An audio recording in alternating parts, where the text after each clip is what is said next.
हम अपने देश से प्यार करते हैं और देश में हम नहीं चाहते कि अफरा तफरी का माहौल बने, दंगा फसाद हो या देश का किसी किस्म का नुकसान हो, गंगा जमुनी तहजीब को नुकसान पहुंचे। क्योंकि देश की अक्सरियत जो है वो एकता और भाईचारा चाहती है देश में। श्रीलंका की कुल आबादी, बांग्लादेश की कुल आबादी और नेपाल की कुल आबादी अगर आप मिला दें तो भी हिंदुस्तान के मुसलमानों की तादाद उन सबसे ज्यादा हो जाती है। अगर मुसलमान सड़कों पर आएगा तो हुकूमत मानने पर मजबूर हो जाएगी, लेकिन हम मुसलमानों को रोक के रखे हुए हैं कि हमें अपने मुल्क में अफरा तफरी नहीं पैदा करनी है। हमारी इस खामोशी को, हमारी इस हुब्बुल वतनी को अगर हमारी बुज़दिली समझा जा रहा है तो ये बहुत घातक है। हम ये बता देना चाहते हैं कि अगर इन तमाम चीजों पर कार्रवाई नहीं की गई तो हम सड़कों पर एहतजाज करने पर मजबूर होंगे। यूपी की दिलवली में ऑल इंडिया इत्तेहाद मिल्लत काउंसिल IMC के अध्यक्ष मौलाना तौक़ीर रज़ा खान ने दरगाह आला हज़रत के पास स्थित आवास पर प्रेस कॉन्फ्रेंस की है। नेपाल के हालात का जिक्र करते हुए बहुत सारी ऐसी बातें कही हैं जो चुभने वाली हैं। उनका कहना है कि नेपाल में हालात ख़राब होने के बाद उनके पास भीड़ आई थी, लेकिन मना कर दिया कि हम अपने मुल्क से मोहब्बत करते हैं, अफरा तफरी का माहौल नहीं चाहते। इसके बरक्स ये भी साफ कर देना चाहते हैं कि मुसलमानों के साथ दोहरेपन का रवैया अब नाकाबिले बर्दाश्त है। कानपुर से लेकर तमाम जगहों का जिक्र करते हुए बहुत सारी बातें कही हैं। उन्होंने कहा है कि धर्म परिवर्तन से जुड़े मामलों में भी एक तरफा कार्रवाई देखने को मिल रही है। राजनीतिक दलों से लेकर चुनाव आयोग तक से नाउमीदी का इजहार करते हुए मौलाना तौक़ीर रज़ा खान ने एक सप्ताह बाद सड़क पर उतरने का ऐलान कर दिया है। सुनवाते हैं कि प्रेस कॉन्फ्रेंस में उनसे क्या सवाल हुए और उन्होंने क्या जवाब दिए हैं।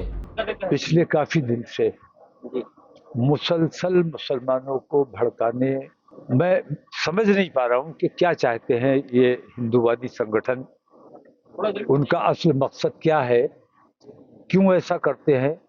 हमने हर तकलीफ बर्दाश्त की है, हर जुल्म बर्दाश्त किया है, लिंचिंग बर्दाश्त की है, बहन बेटियों की बेइज्जती बर्दाश्त की है, लेकिन रसूल आजम की शान में जब गुस्ताखी होती है तो हिंदुस्तान का मुसलमान बेचैन हो जाता है। मजहब में किसी किस्म की मदाखलत, हमें नमक हराम कहा जाता है, वो हमें नमक हराम कह रहे हैं, इससे बड़ा अपराध क्या हो सकता है। लेकिन न हुकूमत ने इस पे संज्ञान लिया, न सुप्रीम कोर्ट ने इस पे संज्ञान लिया, न कहीं किसी ने उसकी खास मजम्मत की। तो ये तमाम चीजें बर्दाश्त करने के बावजूद हम खामोश रहे, क्योंकि हम अपने देश से प्यार करते हैं और देश में हम नहीं चाहते कि अफरा तफरी का माहौल बने, दंगा फसाद हो या देश का किसी किस्म का नुकसान हो, गंगा जमुनी तहजीब को नुकसान पहुंचे। क्योंकि देश की अक्सरियत जो है वो एकता और भाईचारा चाहती है देश में। लेकिन जब इस किस्म के हालात हो जाते हैं, हमारे नबी करीम अलैहिस्सलातु तस्लीम की शान में गुस्ताखी की जाती है या मजहब पर अंगुश नुमाई की जाती है, तब हम मजबूर हो जाते हैं एहतिजाज अपना दर्ज कराने के लिए। तो आज खास तौर से आप लोगों को इसीलिए बुलाया गया है और हम ये बता देना चाहते हैं कि अगर इन तमाम चीजों पर कार्रवाई नहीं की गई तो हम सड़कों पर एहतिजाज करने पर मजबूर होंगे। क्या प्लानिंग हुई, कब तक ये आपका प्रदर्शन होगा? हम जिला प्रशासन को 1 हफ्ते का वक्त दे रहे हैं।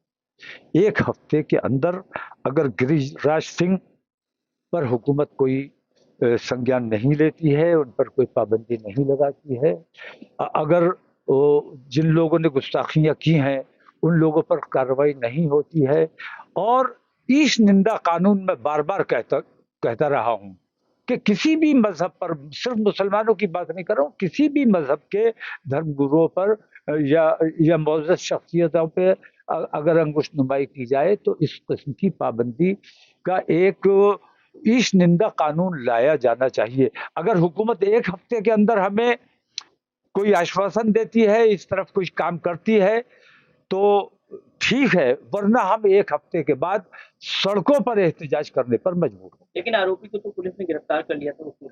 ऐसे वाकयात होते क्यों हैं और उनके पीछे मकसद क्या होता है? वो तफरी के लिए ऐसा कर रहा है, वो पागल है। क्योंकि हमने ये देखा है कि किसी मुसलमान ने आज तक ये नहीं पूछा, हिंदू समाज में भी कुछ चीजें ऐसी हैं जिन पर सवाल उठाए जा सकते हैं, लेकिन कभी किसी मुसलमान ने सिर्फ इसलिए कि हम माहौल बना के रखना चाहते हैं। हमने कभी सवाल नहीं उठाया किसी चीज पर। अगर सवाल उठाए तो हजारों सवाल है जिसका जवाब देना मुहाल हो जाएगा। लेकिन जो सनातन के मानने वाले हैं सनातन को माने, जो इस्लाम के मानने वाले हैं वो इस्लाम को माने। यूपी में हाल फिलहाल में धर्म परिवर्तन के बहुत मामले सामने आए, क्या कांगो बाबा हो, आगरा हो या बरेली हो। बरेली में मदरसे में कई लोगों का धर्म परिवर्तन कराया गया, पुलिस ने खुलासा किया। धर्म परिवर्तन कानून एक तरफा कार्रवाई कर रहा है। हजारों मामलात मुसलमानों के जो होते हैं वो सारे के सारे दबा दिए जाते हैं, बल्कि उनका प्रचार किया जाता है। खुलेआम धर्म परिवर्तन कराया जाता है, उन पर कोई कार्रवाई नहीं होती। बार बार हम तकाजा करते हैं, इसके बावजूद कार्रवाई नहीं होती। सरेआम वीडियो जारी किए जाते हैं उनको गौमूत्र पिलाने के, उनके शुद्धिकरण के। तो ये दोहरा कानून जो है, दोहरा इंसाफ जो है, ये इस तरफ अंगुशनुमाई करता है कि हिंदुस्तान में कानून नाम की कोई चीज नहीं बची है। सरकार जो बेईमानी करती रहे, हुकूमत जो बेईमानी करते रहे, वही सही है। तो ये दो कानून अब हम बर्दाश्त करने के लिए तैयार नहीं है। मुझसे बार बार लोगों ने कहा, आपको याद होगा जब श्रीलंका का वाकया हुआ, मुझसे बार बार लोगों ने कहा कि हमें सड़कों पर आना चाहिए। मैंने कहा हमें नहीं आना चाहिए, क्योंकि हमारा मुल्क है। श्रीलंकाइयों ने अपने देश को जलाने का काम किया, हम नहीं कर सकते, क्योंकि हम अपने देश से प्यार करते हैं। बांग्लादेश में जब ये वाकया हुआ, हम पे फिर दबाव पड़ा। हम पे बार बार दबाव पड़ता है कि जैसे बांग्लादेश में हुआ है वैसे आपको करना चाहिए। हमने कहा हम नहीं करेंगे और ना किसी को करने देंगे, क्योंकि ये देश प्रेम के विरुद्ध है। अपने देश में आग लगाना, अपने देश की संपत्ति को नुकसान पहुंचाना, हमारा हुब्बुल वतनी का जज्बा हमें इस बात की इजाजत नहीं देता। नेपाल के बाद भी बहुत मेरे पास फोन आए, पूरे हिंदुस्तान से फोन आए हैं। मेरे पास भीड़ इकट्ठी हो के आई है कि हम हिंदुस्तान में, क्योंकि श्रीलंका की कुल आबादी, बांग्लादेश की कुल आबादी और नेपाल की कुल आबादी अगर आप मिला दें तो भी हिंदुस्तान के मुसलमानों की तादाद उन सबसे ज्यादा हो जाती है। अगर मुसलमान सड़कों पर आएगा तो हुकूमत मानने पर मजबूर हो जाएगी। लेकिन हम मुसलमानों को रोक के रखे हुए हैं कि हमें अपने मुल्क में अफरा तफरी नहीं पैदा करनी है। हमें एकता और भाईचारा बना के रखना है। और मुखालफत की जहां तक बात है, हम उन तमाम गलत पॉलिसीज की मुखालफत करते रहे हैं और करते रहेंगे। तो हमारी इस खामोशी को, हमारी इस हुब्बुल वतनी को अगर हमारी बुज़दिली समझा जा रहा है तो ये बहुत घातक है। क्योंकि मुसलमान जिस दिन हमारे कंट्रोल से बाहर हो गए, उस दिन देश के हालात कुछ भी हो सकते हैं। श्रीलंका हम किसी हाल में नहीं बनने देना चाहते। मुझे हैरत होती है, श्रीलंका के लोगों ने, नेपाल के लोगों ने नेपाल को जलाने का, नेपाल को तोड़ने का, नेपाल को बर्बाद करने का काम किया। क्या उनके दिल में देश प्रेम की भावना नहीं थी? हमारे देश प्रेम की भावना बार बार हमें कचोटा जाता है, हमें नमक हराम कहा जाता है। हमने तो अपना नमक हलाली और अपनी वफादारी अपने मुल्क के लिए साबित की है। और हमने जंग आजादी से आज तक हम अपने वतन के लिए जान देते रहे हैं। लेकिन वो लोग जो अंग्रेजों के तलुए चाट रहे थे, आज वो हमसे ये कहते हैं कि मुसलमान नमक हराम है। वो जो देश प्रेमी कभी नहीं थे, वो आज हमें देशद्रोही कहने का काम कर रहे हैं। तो क्या नेपाल जैसा आक्रोश है देश की जनता में? इससे ज्यादा भयानक आक्रोश है, और सिर्फ मुसलमानों में नहीं है, दीगर तमाम तबकात में भी मैं देखता हूं। सबसे मैं बात करता रहता हूं, दलित बेहद परेशान है, रोजाना उनके साथ जुल्म और सितम हो रहा है। अगर इस किस्म का माहौल बनता है तो मैं ये बताता हूं कि देश के लिए बेहद घातक हो जाएगा। हमसे जो कोशिश हो रही है, हत्तल इम्कान हम ये कोशिश कर रहे हैं कि इस किस्म का माहौल ना बने। लेकिन धर्म परिवर्तन, हमें अपना धर्म प्रचार करने की आजादी होनी चाहिए, छूट होनी चाहिए। और जो लोग धर्म परिवर्तन करा रहे हैं, जिस तरह मुसलमानों पर पाबंदी लगाई जाती है, मुकदमे किए जाते हैं, इस तरह उन पर मुकदमे अगर नहीं किए जाएंगे जो मुसलमानों की बहन बेटियों के साथ इस किस्म के काम करते हैं, तो हालात हमारे भी हाथ से जाने का अंदेशा है। धर्म परिवर्तन को क्या आप सही मानते हैं कि गलत मानते हैं? धर्म परिवर्तन, हर हिंदू की, हर मुसलमान जो बालिग हो गया, वो एक बार हिंदू से ऊपर उठकर मुसलमान से ऊपर उठकर असल में मवाजना करे, गौर करे कि सही क्या है, सही क्या है और गलत क्या है, किस राह पर चल के हम मोक्ष प्राप्त कर सकते हैं, जो कौन सी हिदायत की राह है। तो अगर ये हिंदू मुसलमान में उलझे रहोगे तो तुम तो अपने देश का नुकसान कर रहे हो, हमारा नुकसान नहीं हो रहा है। मैं एक बात और कहना चाहूंगा कि वो एक आचार्य आजकल अनिरुद्धाचार्य बहुत चल रहे हैं। मैं समझता हूं कि उन्होंने जो कुछ भी कहा है देश प्रेम की भावना से कहा है, बेहयाई और बेशर्मी बेगैरती इसे रोकने के लिए कहा है, क्योंकि हिंदुस्तान की सभ्यता क्या है, हिंदुस्तान की सभ्यता ये तो नहीं हो सकती कि लड़की लड़की के साथ शादी कर ले, बिना शादी के किसी के साथ रहे। हिंदुस्तान के संस्कारों की हिफाजत करना आचार्यों की जिम्मेदारी है और उन पर छीटाकशी की जाती है, उनको ट्रोल किया जाता है। ये बहुत भयानक बात है। मैं अनिरुद्धाचार्य ने जो कुछ भी कहा, बेहयाई किसी भी सूरत में रोकी जानी चाहिए, बेशर्मी बेगैरती।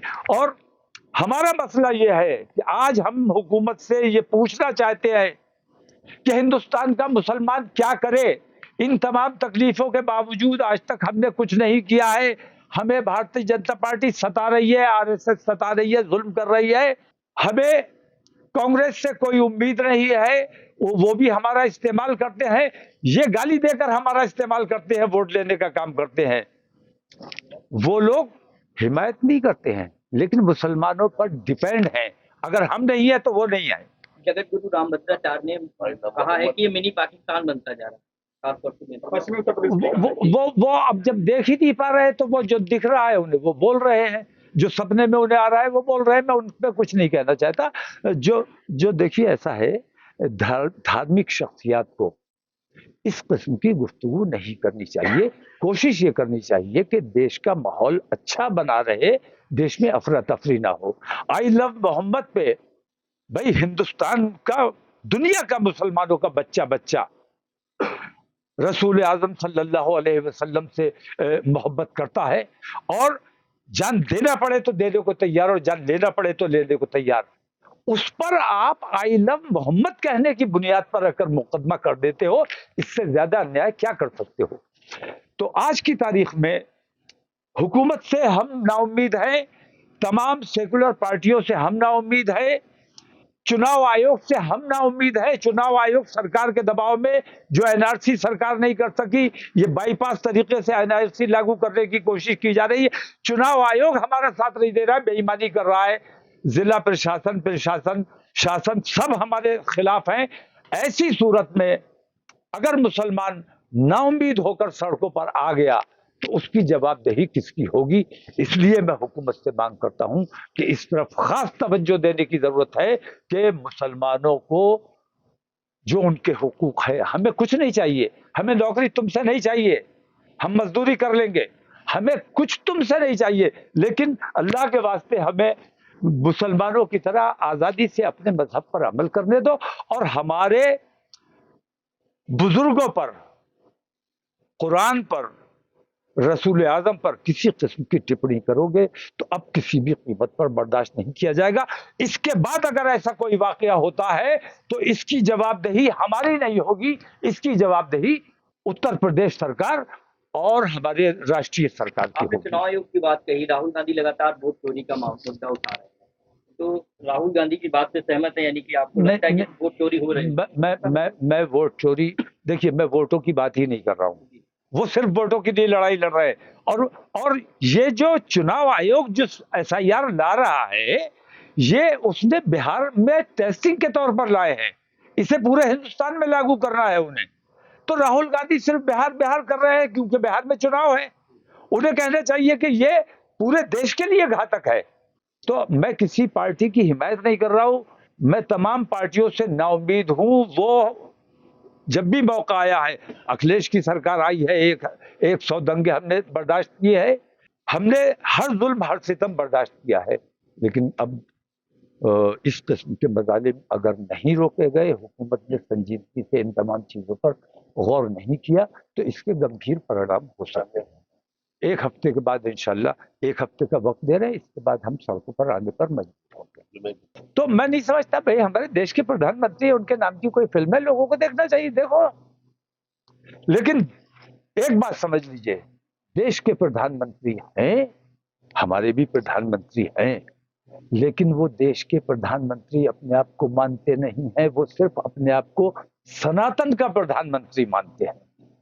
हम नमक हलाल हैं, भारतीय जनता पार्टी का हमने कभी नमक नहीं खाया है, हमने इनसे कभी वास्ता नहीं रखा है, लेकिन हम अपने देश का, भारतीय जनता पार्टी का नमक नहीं खाते, अपने भारत का नमक खाते, और भारत के हमेशा वफादार रहे और हमेशा वफादार रहेंगे। बीजेपी के सांसद सुब्रत पाठक ने कहा है कि अगर श्रीलंका और नेपाल जैसे हालात होते, सबसे पहले अखिलेश यादव और राहुल गांधी का घर फूका जाए। सबसे पहले मेरा घर फूक देना, लेकिन ऐसे हालात बन क्यों रहे? संसद में हमारी इज्जत महफूज नहीं है, संसद में हमें भद्दी गालियां दी जाती हैं और कोई कार्रवाई नहीं होती है। तो हम न सड़क में महफूज है, न घरों में महफूज है, न संसद में महफूज है। जियाउल हक अंसारी को सरेआम मार डाला जाता है, डीएसपी को सरेआम मार डाला जाता है। इंतहा है, नफरतों की इंतहा है। इन नफरतों के माहौल में अब हमें ये फैसला करना है कि हम, खास तौर से हमारी दिक्कत यह है कि हम अपने नौजवान, जो हमारे नौजवान हमसे कहते हैं तुम बुज़दिल हो गए हो, तुम कुछ नहीं करोगे, हम उन्हें क्या जवाब दें? मौलाना साहब, रामभद्राचार्य ने कहा कि मुस्लिम धर्म में मुस्लिम महिलाओं के साथ दुर्गति होती है। हमारे यहाँ महिलाओं को हुजूर नबी करीम अलैहिस्सलातो तस्लीम के आमद से पहले लड़कियों को जिंदा, पैदा होते ही जिंदा कब्र में डाल दिया जाता था, दफन कर दिया जाता था।